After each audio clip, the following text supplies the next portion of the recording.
Bien, ya iniciamos nuestra conferencia. La conferencia está dedicada a la gestión de altas tecnologías.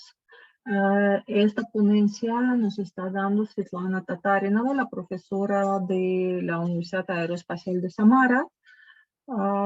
Es un tema muy interesante, muy amplio. De hecho, la Universidad de Samara tiene un curso completo sobre este tema. Luego, las personas que están interesados a tomar el curso completo nos pueden contactar a través de contactos de ALAR o a través de nuestra página para ofrecerles este programa como curso presencial de verano. En ambos casos sería en el idioma inglés, y la ponencia y el curso de verano. Entonces, iniciamos.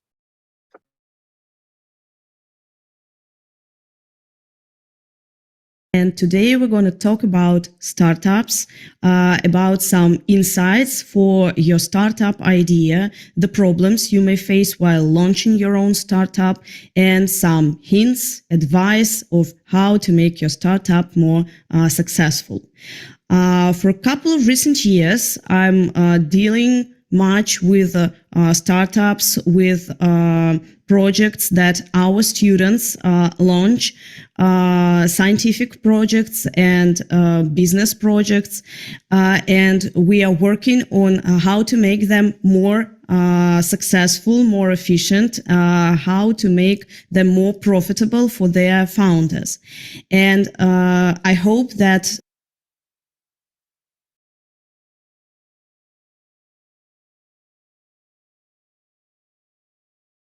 today's lecture will be useful for you, and you will get some understanding of what you may face while you are launching your own startup or your own business.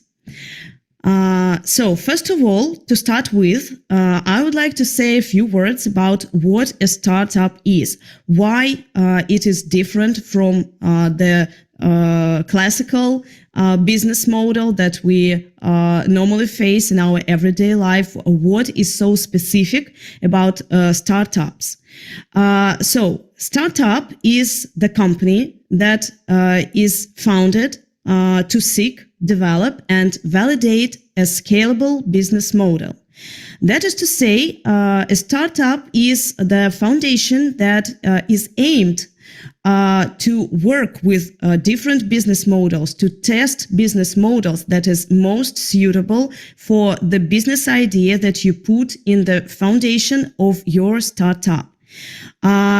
As a rule, the startup company is a young company, is a very fastly developing company that is quickly transforming, testing hypotheses, creating new products, and launching into market.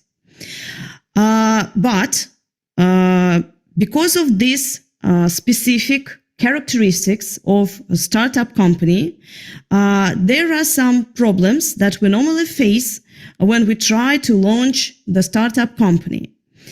First of all, we should try to understand of how the startup team can be formed. First, the startup team can be formed around the idea.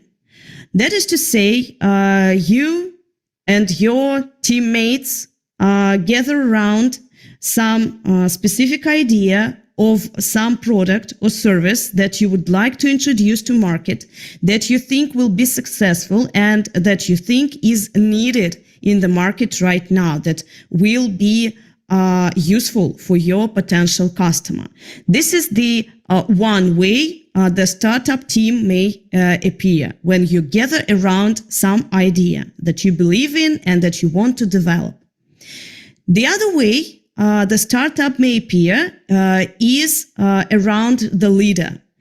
When the person, the vivid, bright person that can empower people around himself is gathering the team to deliver the idea of his own to market, to transform it into some product or into some service. Sometimes in this model, the leader may even appear with no idea at all. And this, in this case, the task of the team together with the leader is to generate the idea of their future startup. Sometimes you can have the mixed scheme when you have the leader or you are the leader with the idea, trying to gather some people who will believe in this idea with you to create your own business, to create your own startup. So these are the main ways how a startup team may appear, either around the idea or around the leader. Maybe you know the word unicorn. Of course, you know, I have no doubts you know it from fairy tales, for example. But it is also the term that is used in a startup business sphere. And that means the startup companies that have capitalization over $1 billion. So I think it's a dream of every founder of a startup to create the startup that will become a unicorn company, like Facebook, like Uber, or some other companies that are worldwide known nowadays. But our dreams may not always come true. Sometimes we can lose our startup because it simply would not cross the so-called valley of death. In fact, it's quite a common phenomenon, and many startups cannot overcome this period. So, in many ways, the ideas that we put into our startup that we want to bring to life cannot be performed in real life. For example, the products, the services that we try to create are not needed by the customers. They are not needed by the market, maybe at this period of time. So maybe we are a little bit too far from today. We are somewhere in the future, and we are offering the products and services our audience is just not ready for yet. But however, this can turn into the death of our startup. And now I will give you just a couple of seconds to think about and to try to figure out in your mind, how do you think, how many startups overcome this valley of death, how many startups survive, and how many startups die on their way to market. Just take a few seconds and try to imagine, try to think of this amount. How many startups can become successful? How do you think? Just a few minutes to work with your imagination. Maybe you already know this amount, maybe you've heard of it, and I will give you the answer. Statistics tells us that 9 of 10 startups cannot cross the valley of death. That is to say, only 1 of 10 will be successful.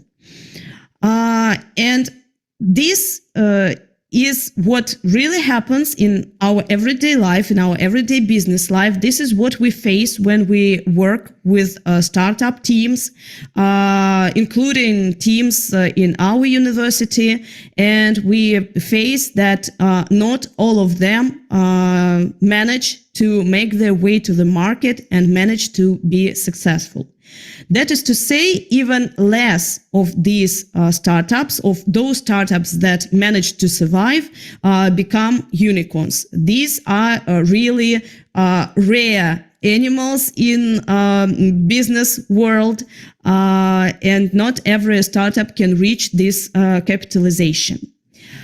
So returning to the valley of death, to this term that is frequently used when we talk about startups, we will try to understand why these problems happen, why startups fail to get to the market, and what problems they may face that can be so hard for them that they cannot overcome them. So why does it happen? Why do 9 of 10 startups die and only 1 of 10 can be successful? First is the technological risk that every startup can face. When we get some idea of making something really useful, really needed by the market, we may imagine even of products and services that do not exist nowadays. And the problem we may face is that the technologies that exist nowadays cannot bring our ideas to life. So they cannot fulfill the requirements for the products and services we want to create. That is to say, there is no fitting technology that can help us to make our product and service present nowadays. That means that probably in some period of time, technologies will develop and we will get the sources to create the product, the service we want to create, but this won't happen today. So the first problem that we may face, and the reason why we may not overcome the valley of death, is that the technologies that we have today are not suitable, cannot be applied to our product, to our idea, and cannot make the product we want to bring to market. The second problem is marketing risk. Marketing risk that we face is the risk that our product will not find his way to the market, will not find its customer, will not be bought by the customer, that it will not be interesting to the customer in the market. And this is the risk I would like to talk a little bit more about. If we can talk much about technological risks, and there are many ways, there are many fields of technologies, and I'm afraid as we're limited for time during this lecture, we just won't have time to cover all the technologies that might be interesting for you regarding of the spheres of science and technology you are personally interested in. But marketing risks, they are normally common for any startup, no matter in which sphere, in which field you are launching your startup, no matter what technology you are using in your startup, in your product or service. Marketing risks are normally merely the same for any startup we may talk about. So I would like to stop mainly on the marketing risks that you may face during the launching of your startup and how to deal with these risks. How to make your product fit the market, how to overcome these marketing risks that you may face. I would name only few of the ways to overcome the problems that may lead startup to death. And first of all is to be human-centered. That is to say, to try to create products and services that are needed by the customers, that are needed by the market. There is no point in creating a project only for the project as itself. We always have to work on a project to create some product, some service, to launch the startup, to fulfill someone's needs and wants, to bring some useful effects for some our potential customer. The second point I would like to mention here is to always focus on your customer, not to forget about your customer, not for a second. While you're launching your startup, while you're working on your startup idea, while you're generating your startup idea, when you already launched your product to the market, when it is already selling in the market, you always have to get back to the needs and wants of your potential customer and to try to understand what even more useful in your product, in your service you can make for your potential customer to make him use your product and service for a long period. So first, try to be human-centered, try to think of your customer on the very first step and all the way while you're working with your startup, with your business project, and try to focus especially on the needs and wants of your potential customer. And the third point, that is probably the most important of all, is to constantly improve. When we launched the startup, when we understand that it is successful, when it is bringing some profit to us as the founder, the main point is not to stop here. The main point is to always think of improvement, always think of how to make your product and your service better. Because as long as we stop, we start losing our clients, we start losing our potential customers, because our competitors appear, they try to create products and services better than we have created, and we always have to keep focused on our customer as well as on our competitors to develop our products and services, to improve them, to make them better, to make them fit their newly appearing needs and wants of our potential customer. One of the ways to make human-centered products and services is design thinking.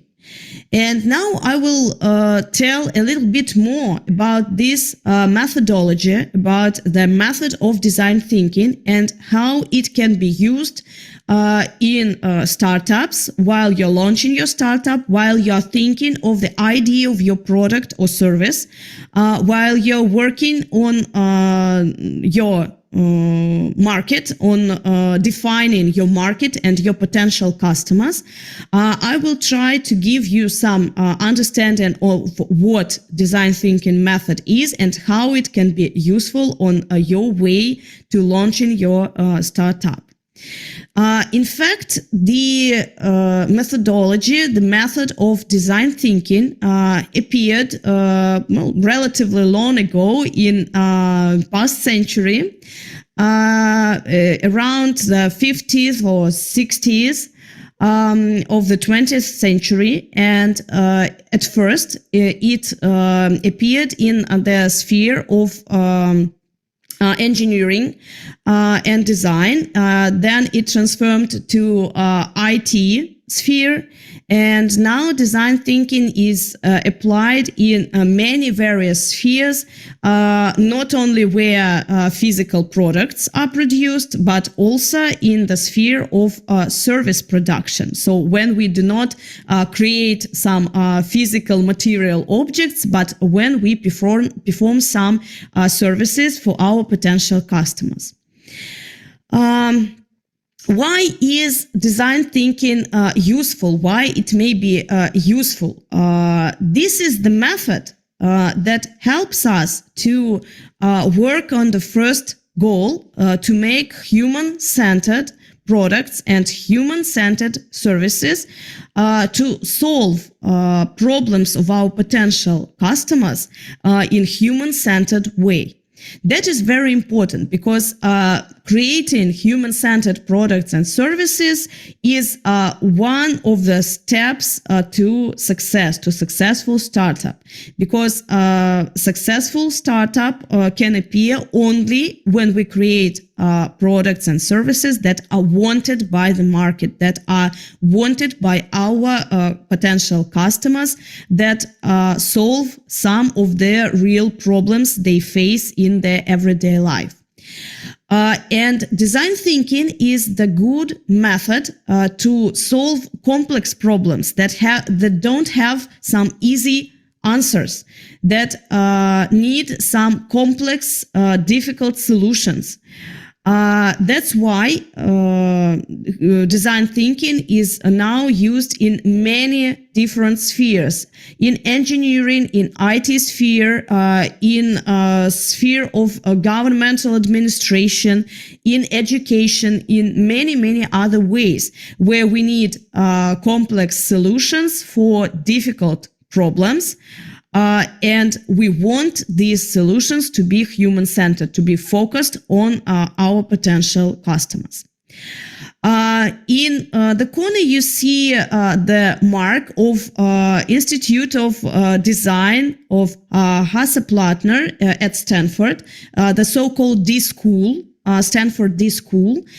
In fact, it's the institution that firstly formulated the basic principles of design thinking and is now working much on the methodology and instruments of design thinking. And you can easily find D-School, Stanford D-School. You can easily find their website, and they publish many materials concerned with design thinking and instruments of design thinking.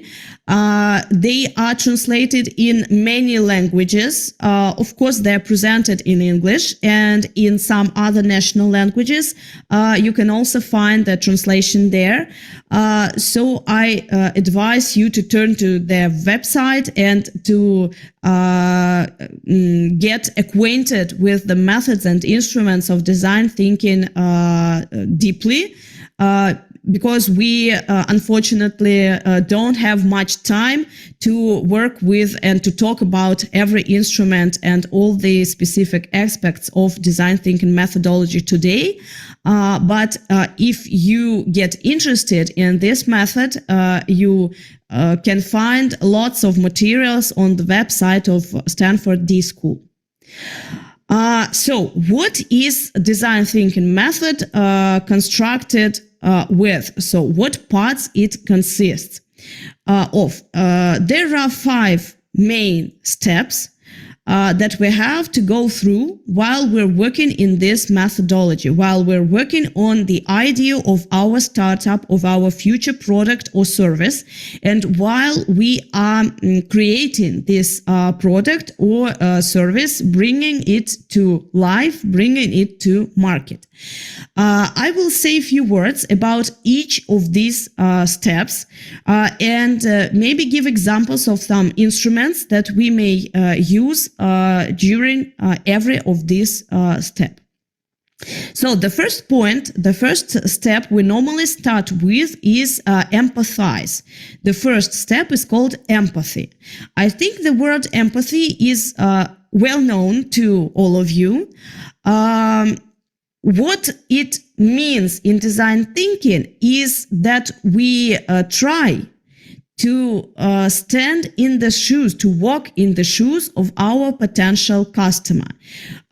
We try to understand our customers' needs, wants, pains, gains.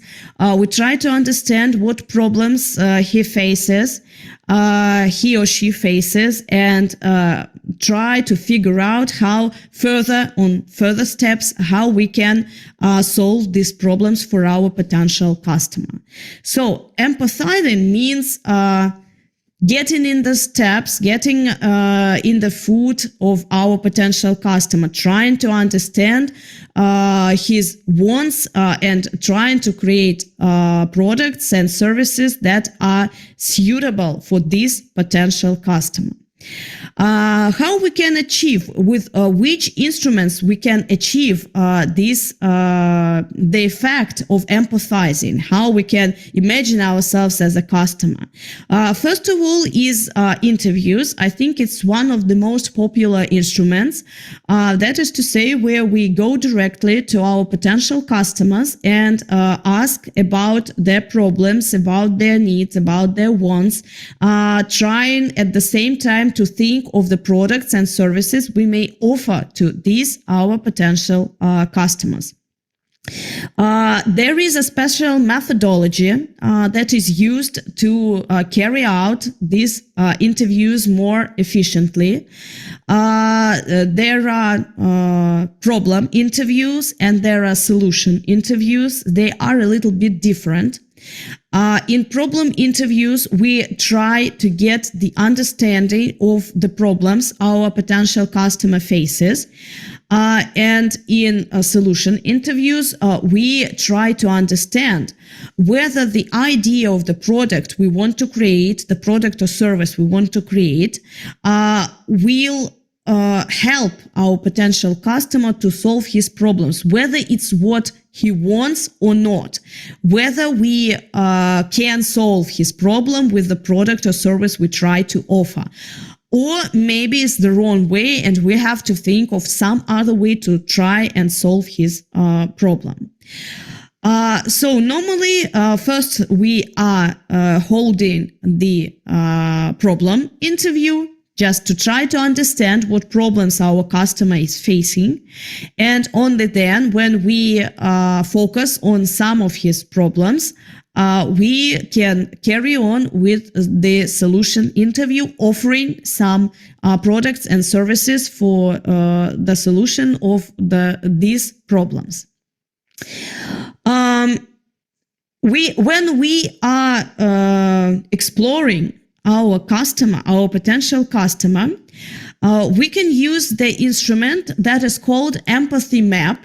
It is frequently used in design thinking.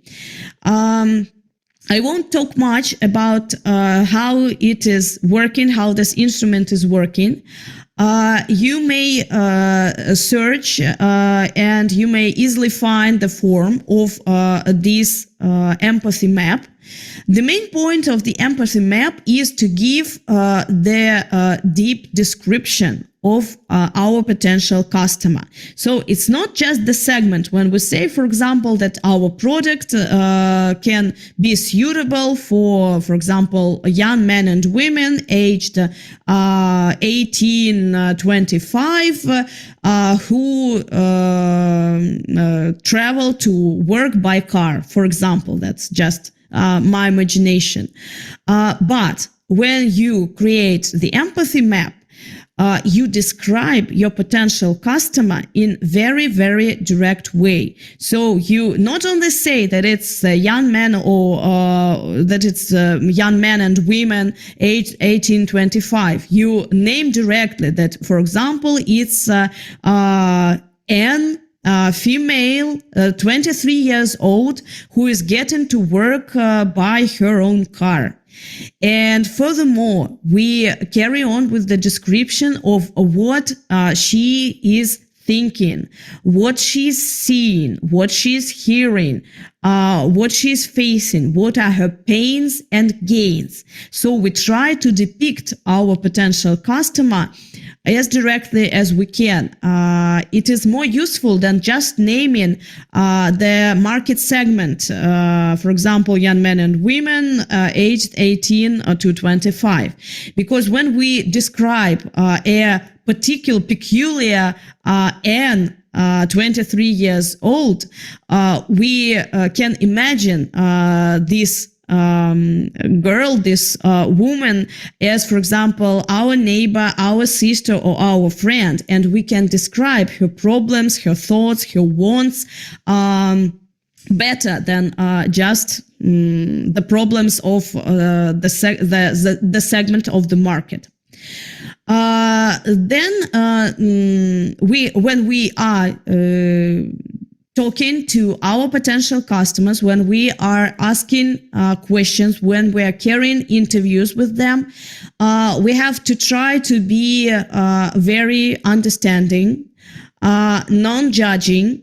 We have to try to listen very carefully and to fix all the insights and the thoughts we get from our potential customers, to use them further in the development of our product or service.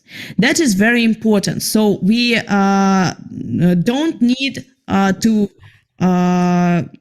judge and to be critical to our customers. We just have to listen very, very carefully and to fix all the most interesting points that our customer gives us.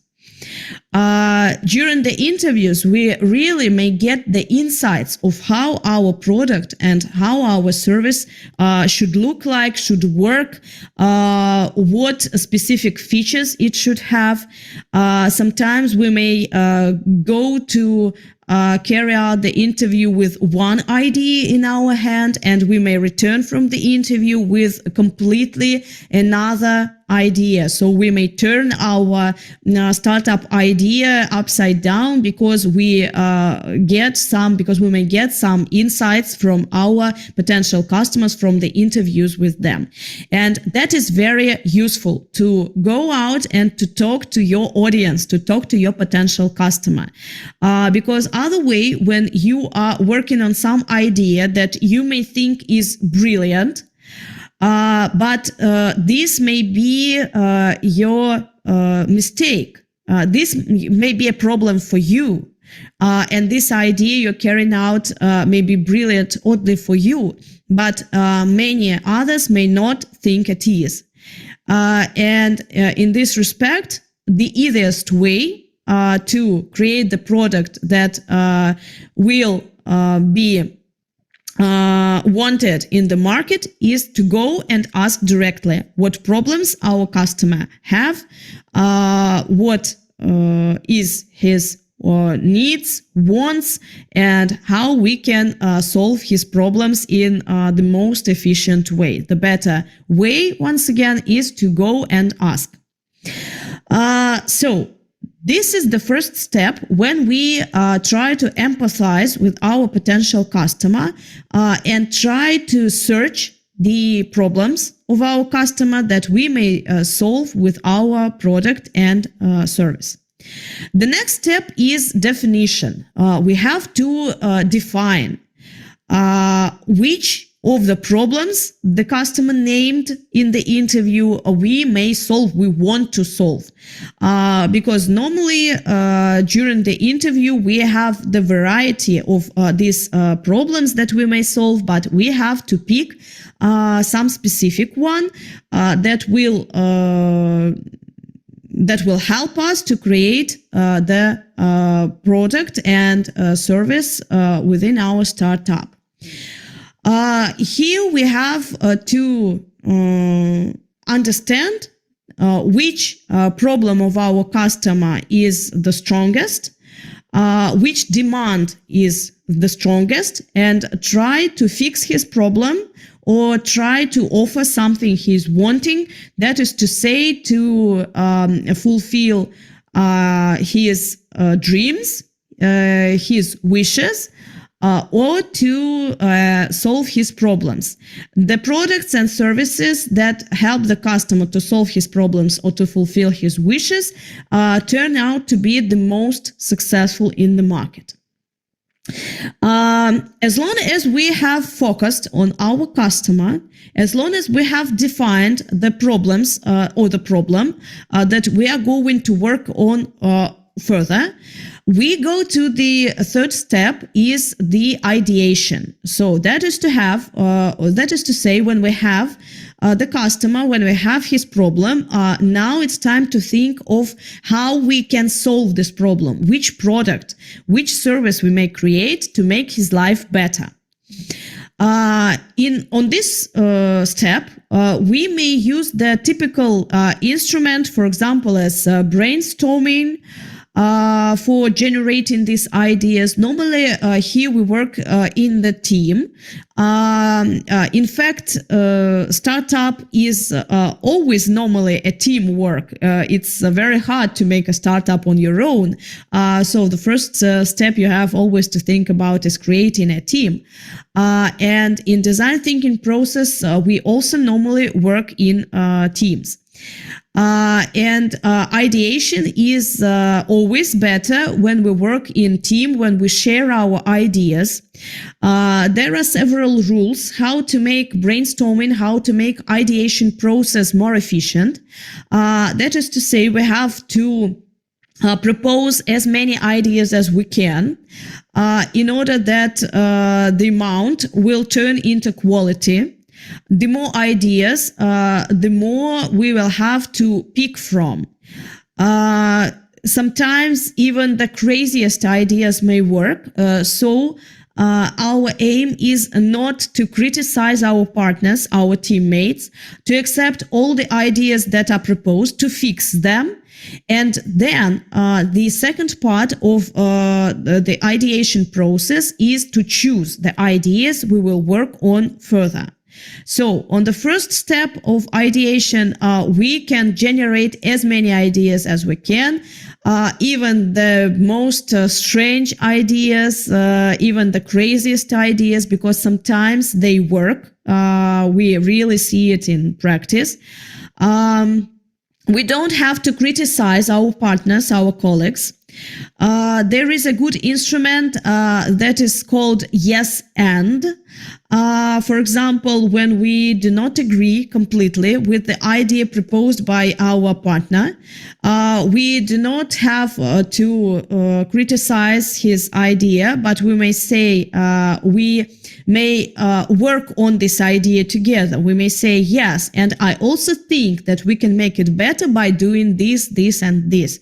By proposing something to your partner, you improve the idea he expressed, not criticizing him.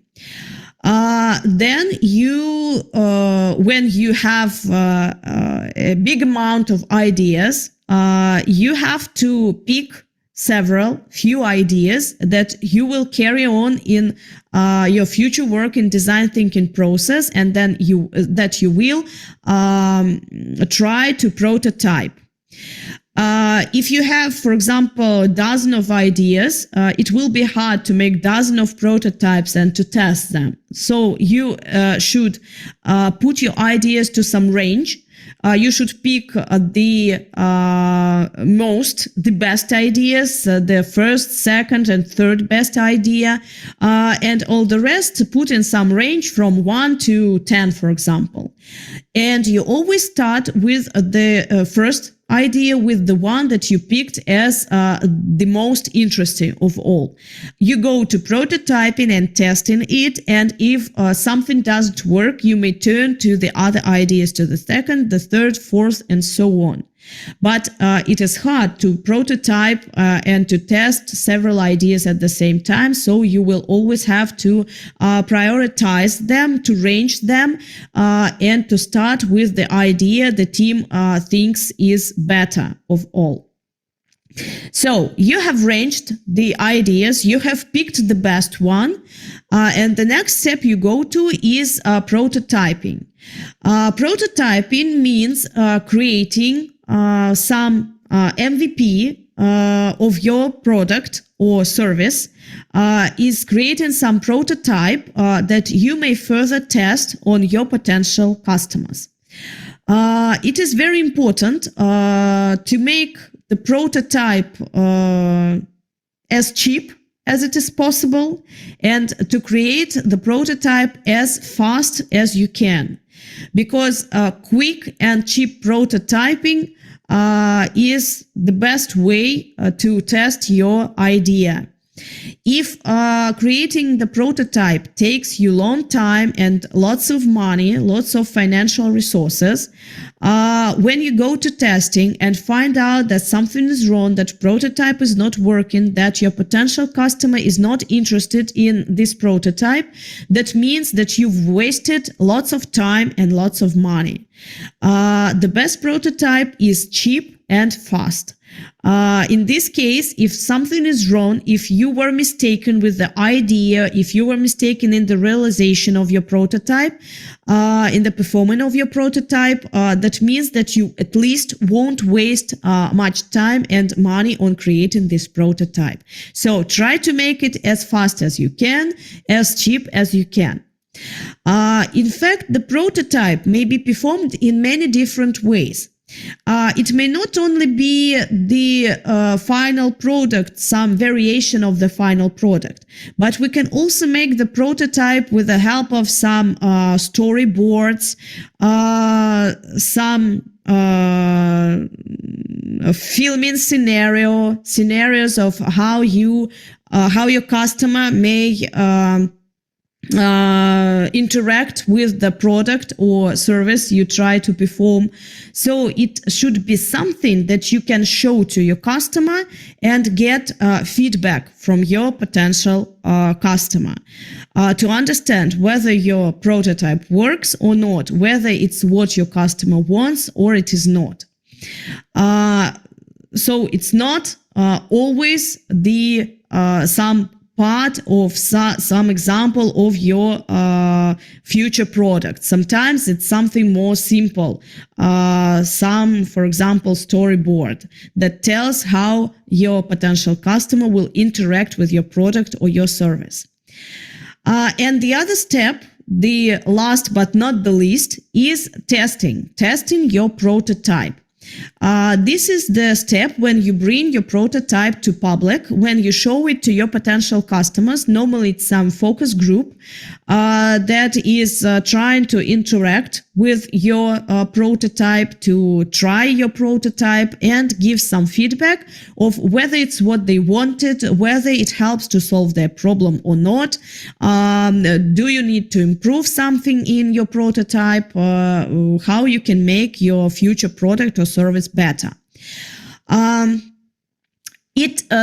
testing is very important to make the team understand what works in your prototype and what doesn't, what you can improve, what more you need to add to your product or your service to make it work better and to make it fulfill the customer's needs and wants.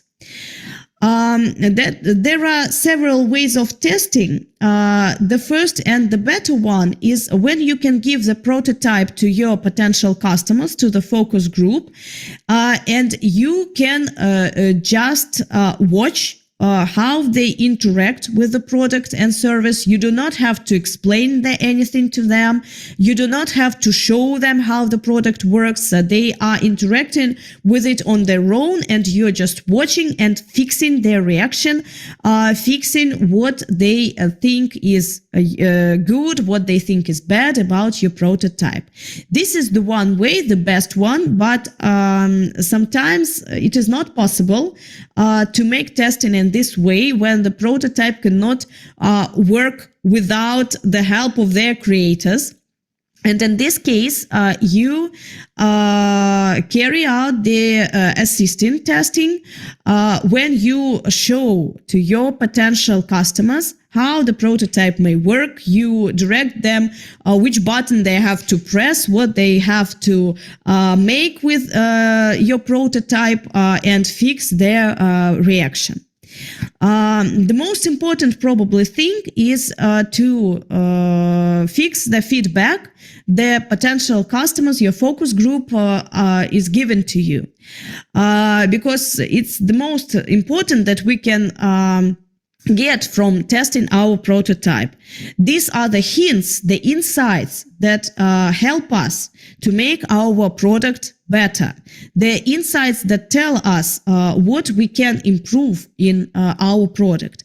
And on this point, we also can transform our startup idea in some other field. If we understand that the prototype we presented to the public, to our focus group, to our potential customer, is not working the way we wanted, we thought it would work, is not fulfilling the needs and wants of our potential customer, and this may bring us to idea of creating something else, some other product, some other service that will better respond to the demands of our potential customer. So, as I have said before, this step, testing, is the last but not the least in the design thinking process, because in fact, according to the results that we get from testing, normally we turn to some of the first steps. To some of the steps we have passed before. In very rare cases, testing is so successful that we have nothing to change, nothing to improve, and can directly bring our prototype to market. These cases are really rare. They are few. I'd say I don't even know one in my practice. After testing, there is always something the team can improve, the team can change. And after testing, we may return, for example, to the previous step of prototyping if we understand that we have to improve our prototype, but our idea was good and it is really what the customer wants. We can just add some features to our prototype and then go further once again to testing. There can be another way when we understand that the problem is not only in our prototype in how we made it, but in our idea, in the idea itself. When we understand that we were mistaken about the needs and wants of our customer, of how our product can respond to the problems our customers face. In this case, we have to return to the step ideation and pick some other ideas from the list that we ranged and create some other prototypes of products and services, and then go to testing once again. And probably the worst result of testing is when we understand that we made mistake on the very first step, on the step empathizing, when we didn't understand our customer, when we didn't understand his problems, his needs and wants, when we were wrong about the problems he's facing. And in this case, we have to return to the very first step and empathize with our potential customer once again. Work on his pains and gains on what he wants, on what he's dreaming about, on what problems he faces. Once again, to focus really on the problems, needs, and wants of our potential customer.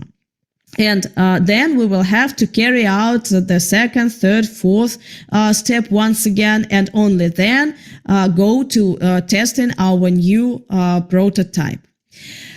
So, in fact, the design thinking process is a cycle. We may call it a cycle because normally we return from the final step to some of the steps we already passed before.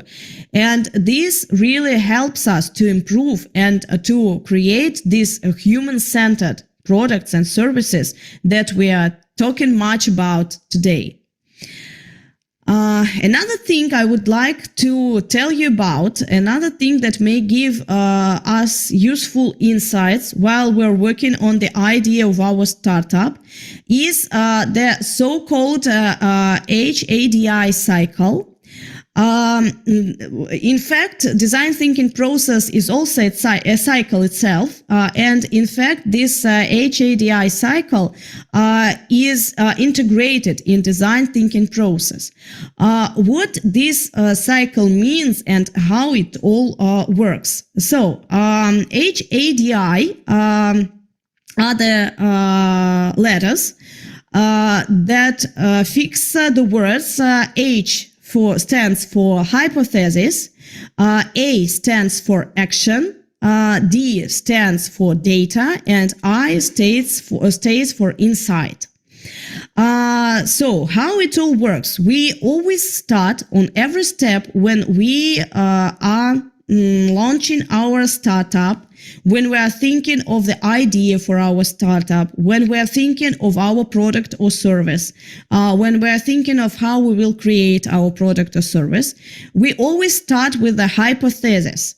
This is our suggestion that is normally formulated like, I believe that if I make this or that, it will bring some benefits, do something good for me as a founder, for my potential customer, for the market, and so on and so forth. So it's the hypothesis of the idea or the hypothesis of the product or the service that we are suggesting. Then, when we suggested a hypothesis, we go to the second step of the cycle is action. A stands here for action, and action means the steps we have to take to test our hypothesis. So we have to do something to test whether the suggestion we proposed in the step before is right or wrong. For example, if we, in the previous step, if we suggest that creating a website for our company will increase sales for 10%, for example, give 10% growth of our sales, this is the hypothesis. To test this hypothesis, we have to do something. We have to test it somehow. The only way I can think of testing this hypothesis is truly, really creating this website. It may be simple. It may be the prototype of a website. It may not contain the detailed information, but it must be sufficient enough to present our company. So the action we take is creating a website. Then we have to gather data. D stands for data, as I have said, and this is the step when we get the metrics, the data, after we made some action. So, for example, we created the website, and now we have to get information, to get data, whether our sales are growing or not. How many potential customers clicked the button buy or subscribe or something like that. How of the viewers have transferred into buyers. And we collect all this data and get some numbers, some metrics that further we can analyze. And the final steps of this step of the cycle, insight, in fact, is these insights, they appear after we have carried out the analysis of the data we collected. For example, we get some information that some amount, I don't know, maybe 20 of 100 users clicked the button subscribe. And now we have to think whether it fulfills the first condition, the 10% growth of our business, of our customers or not. So we analyze the behavior of our potential customers on the website, the results that we get, the data that we could collect from the results of our action. And analyzing this data, we may come around some really interesting facts, some unusual, unexpected facts that may be real insights for us, that may give us some hint of what we should make to make our startup, our business work better. And then we go once again to a hypothesis. So when our first hypothesis was proved, or on the contrary, we after analyzing and after getting the insights, we may bring something to life. So, for example, we may make this website our working website. We may improve this website. And furthermore, there will appear some more hypotheses of how it works, of what we have to place on this website, of how we should arrange the pages of this website or something like that. So while we're working on our startup, we suggest the hypothesis not only on the very beginning when we try to create the idea of our startup, of our future product or service, but we have to work with hypothesis and with HADI cycles all the way around. We are running our business, we are running our startup, because every day, with every step on the way to create our startup, we have to improve. We have to try to understand the demands of our potential customers, and hypothesis help us a lot. The HADI cycle helps us a lot on this way, because it's the easiest and the fastest way to test to test different ideas of how to make our product or service better. And the one thing I cannot skip, I should mention, is the lean startup method. You probably heard of lean startup. There is a book published by Eric Ries, and I recommend you to get acquainted with this book, to read this book. It is very useful for those who are planning to launch a startup or to start their own business. Even if we are not talking about startups, even if we are talking of traditional business, this book and the method of lean startup may also be of great help for you. And in fact, it is also based on the cycle. It is a little bit similar. It looks like the cycles we talked about before. And in fact, this cycle also helps us to improve with every step, to improve constantly, to make our product, our service better for the needs and wants of our customer. So the first thing we start with is the idea. The idea helps us to get the understanding of our product or service. Then we go to build this product or service. We create the product or service, we offer it to the market. After that, after the construction, after we have built our product and service, we perform some product. We perform some final piece that we can show to our potential customer. Then we apply some metrics. Once again, we measure how this product, how this service works, whether it's successful or not, and we collect some data. It is quite similar to the HADI cycle. Then when we have collected some data, we learn, that is to say, we analyze this data and try to think of what can be improved, what can be made better, what can we make in our startup, in our product or service in different way to make it more successful. After we have analyzed the data, after we have learned on our past mistakes, we get some new ideas of improvement, and we perform this cycle all the way around. We go once again from ideas to building when we create our product.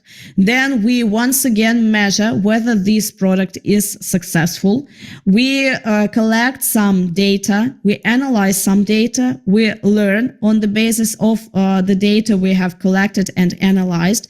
We get some new ideas and once again go to building, creating product or service, measuring, gathering data, learning, getting some ideas, building, and so on, so forth.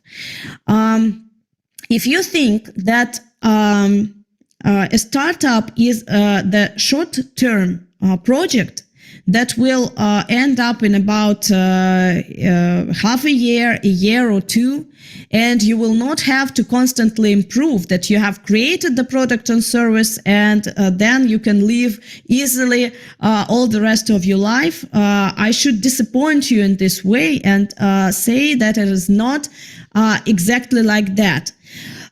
Because in fact, if you want the product, the service, the business you created to last for a long period of time, to be successful and to fulfill the demands of your potential customers, you have to improve almost every day. You have to think of improvement every day you're working on your startup or working on your business. You always have to think how you can make your product or your service better.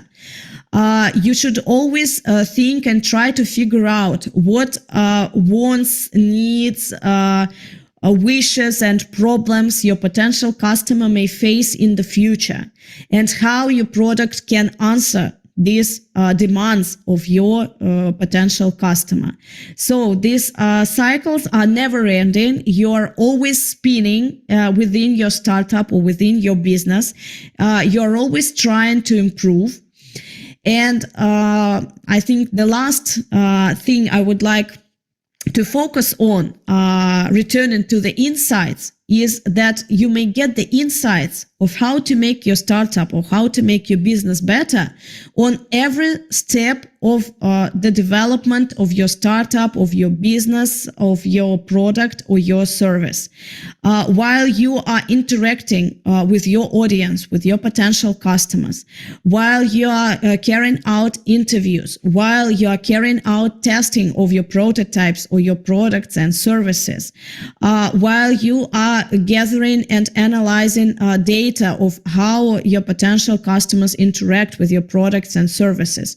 On each of these steps, you may get the insights of how you can make your product or your service better, how you can grow the amount of your potential customers, how you may grow, develop your audience, and how you can make your product or your service, your business in general, last for a long time and stay in market for a long period of time and be successful and be profitable for you as a founder. Well, I think that the main points I wanted to bring out to you today during this lecture. Unfortunately, we are pressed for time, and maybe I would like to tell you about design thinking method and other methodologies of how to develop the startup and the human-centered product or service in a more detailed way, but unfortunately, we don't have this opportunity today. So I have already told you about the book Lean Startup by Eric Ries, and here are some more books that you may read on design thinking if this method interested you. And once again, there is the website of D-School, of Stanford D-School, where lots of materials on design thinking are published.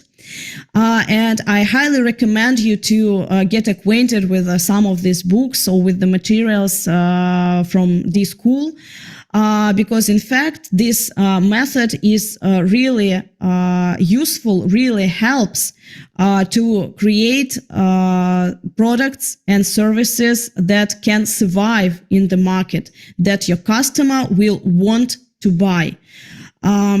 This is proved by practice. We frequently work with the teams in our university in this methodology, and I should say that the results are rather good, and it helps the teams to launch the startups that can be successful within the market. Well, I thank you all for your attention today. And if you would like to get more understanding of how to launch your startup or how to start your own business, we warmly welcome you on our international schools of Samara National Research University that are dealing with startups and high technology management. And I will be very glad to meet you during the international schools of Samara University. You're warmly welcomed. So thank you once again for your attention. I hope this lecture was interesting and useful for you, and hope seeing you. Thank you.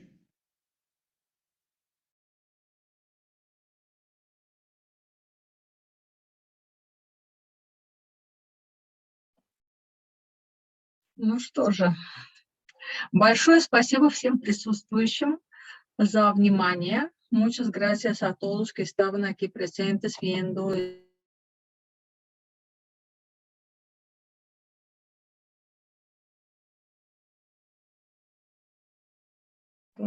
Perdón. A ver, ahora sí se escucha, ¿verdad? Sí. Sí, excelente. Entonces, chicos, muchas gracias por su atención.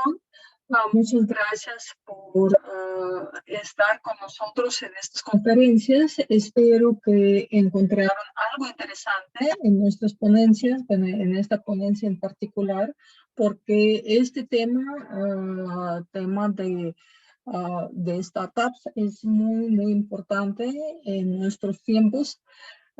Como yo les comentaba, la Universidad Aeroespacial de Samara tiene un curso de verano completo dedicado a este tema.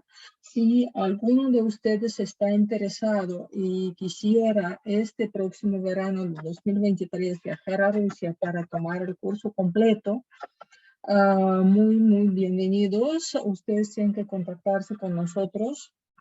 Bueno, en este caso, si conmigo directamente o a través de nuestra página, puede ser consulta por la página del festival o consulta en cualquier link de ALAR, ¿sí? Y podemos hacer la programación de su participación.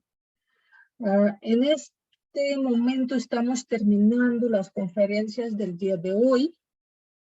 El día de mañana empezamos a las 7:30 de la mañana con la conferencia para estudiantes de idioma ruso sobre las ciudades y científicos, bueno, personajes célebres de Rusia. Luego continuamos en el día con las conferencias en inglés y en español. Ustedes pueden checar el programa en nuestra página, está actualizado. También las conferencias que ya pasaron, si ustedes por alguna razón no pudieron escuchar algo, las pueden ver más adelante. Ahí mismo se van a publicar los links para ver la grabación de la conferencia. Una vez más, muchas gracias por la atención y nos vemos el día de mañana. Muchas gracias. До скорого. До скорого. До свидания. Спасибо. Gracias. Muy interesante. Muchas gracias, Patricio. Estamos en contacto. Muchas gracias. Seguimos.